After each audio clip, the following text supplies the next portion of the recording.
Paano po kung may bibigay ko sa inyo yung verse, Mr. Speaker, Your Honor, na sinasabi na malaya lamang ang isang nag-asawa at mapuputol lamang yung bond of marriage kapag patay na ang isa sa kanila. What if I am able to show you a particular biblical phrase? Will you withdraw your sponsorship, Mr. Speaker, Your Honor? Show it now.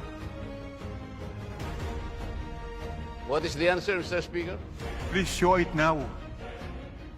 If you are accepting the challenge, could you tell us where in the Bible this phrase "till death do us part" appear? Mr. Speaker, I'm citing 1 Corinthians chapter 7, verse 39, which reads, and I quote, "A woman is obligated to stay in her marriage as long as her husband is alive. But if her husband dies, she is free to marry whomever she wants, only it should be believer in the Lord." So till death do us part talaga.